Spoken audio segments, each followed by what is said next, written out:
Oh boy, YouTube. Oh boy. What do we got even happening over here?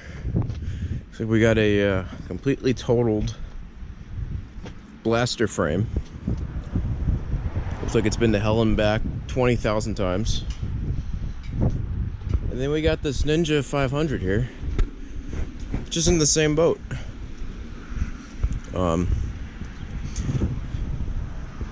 I think you guys know what's going to be happening here. Something I've wanted to do for a while. Now, I bought one already converted, and you guys probably see videos of it already. But in my case, I always wanted to do it myself. I wanted to see if I was able to actually do the conversion.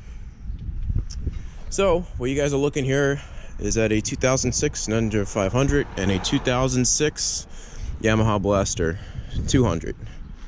Obviously no motor, it just came as a roller, no motor or anything. I'm not really a sport bike fan myself, but I figured I could always use this as a project engine, which is exactly what we're going to be using it as. So in order to do everything the way I want, we're going to be using all the mounts from here, exhaust, everything. And take all that stuff off though, you know, obviously for to be able to work on it. And we're going to do the full conversion, but I want to use mainly this frame. Going to be a little tricky to get this all to work. It's going to be pretty tight, but I think I'll be able to do it as long as I'm able to cut part of that cross member to make room. We might even need to extend the frame out, because as it sits, you hop on, you know, it's just a baby 200. Nothing, actually it's even missing this side's shit here, stuff here. Handlebars look about the same size, which is good. So all that stuff should mount right up. In terms of like ball joints, we got to go through the whole thing. I want to make this a solid roller first before we start going super crazy with it. As you can tell, you know, it's definitely, you know, it's been used and definitely been neglected, as with most of my stuff that I buy. But it is a roller. I wasn't expecting much. So I think that this is going to be a solid base for a pretty good swap / project. I will end up getting new plastics and stuff for the blaster, new seat. But I figured the frame is what I really needed to look for to get this on the road.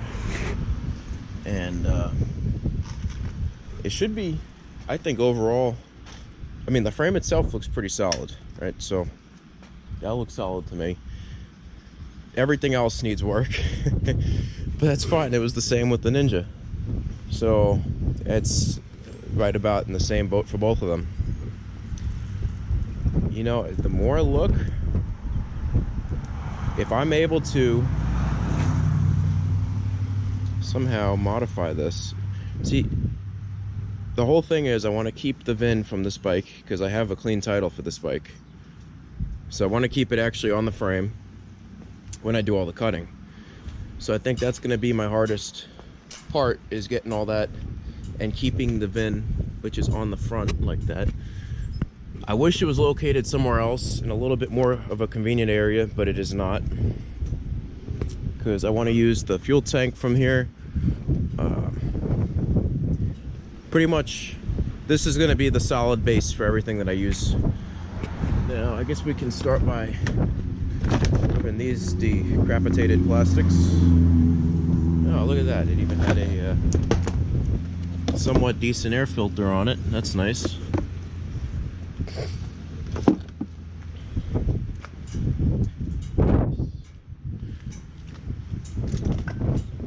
Yeah, we're gonna need to bolt all this down, get everything kind of somewhat situated. We're gonna take the fuel tank off, probably nothing holding it. Perfect. That's how I buy most of my projects. They're complete basket cases, but that's why I buy them. They're usually cheap.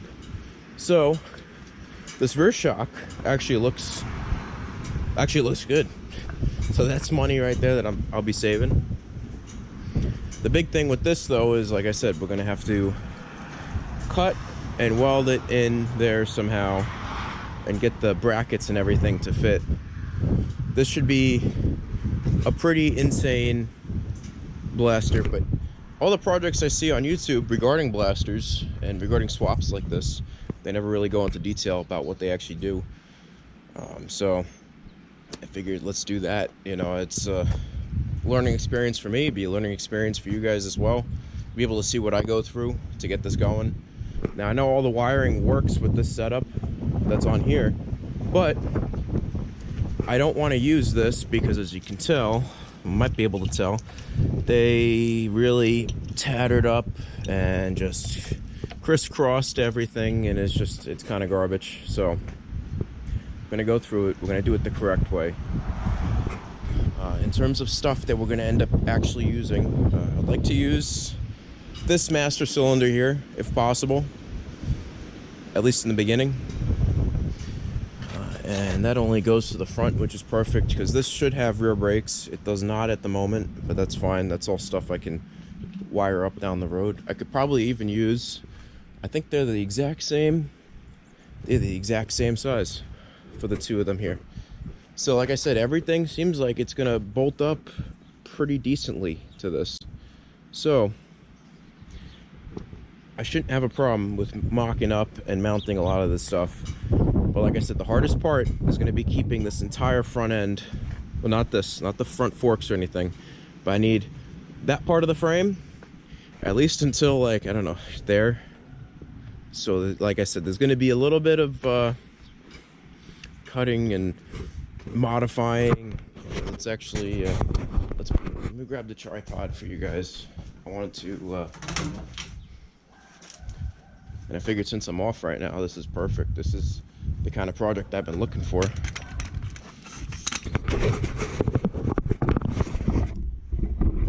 So, yeah, I'm gonna bring you guys even closer. So if we took this off, which I actually have to remove all the gas from because we're not using that tank ever again. So we got this little baby. I know it's a baby tank, but this is what I want to use, especially since it's plastic. So it looks like we got this is the EGR here for all the blow off, if there is any blow off.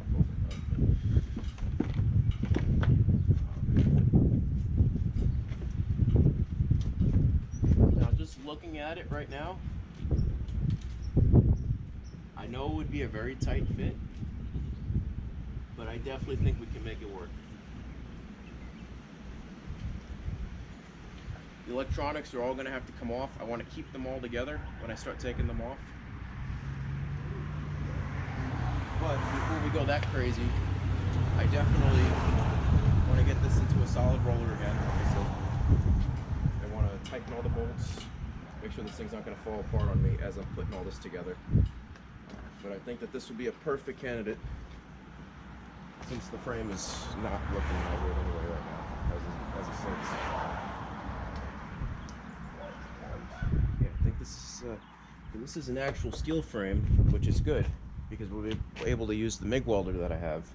Unfortunately, I have another motorcycle frame in there, but it's aluminum, and I don't have a welder that can weld aluminum unless I swap over to the special wire that you use for aluminum and change out the bottle and all that. I don't have that kind of money to do, since I already spent a lot on that one bottle. So like I said, I think this is going to be a pretty okay swap. I'm not going to say it's going to be easy, but I don't think it's going to be super hard. Like we got most of the parts here. I think we're just going to have to just start getting on the road with it. That's it. Once we stop, we can't go back. Now, what does this have as a rear shock over here? Oh, I see how that works. This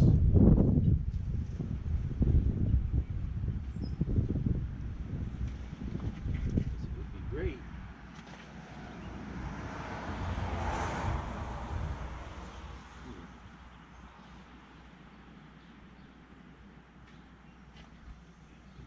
definitely going to have to be... This is definitely going to have to be cut. Now luckily, I kind of wanted to stretch it a little bit, so that'll be fine.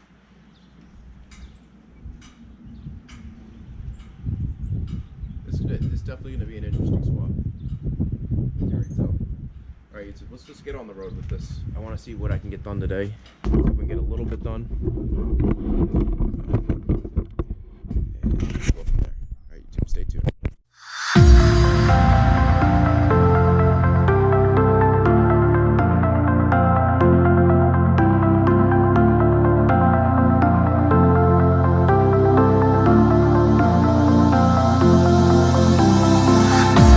I thought I saw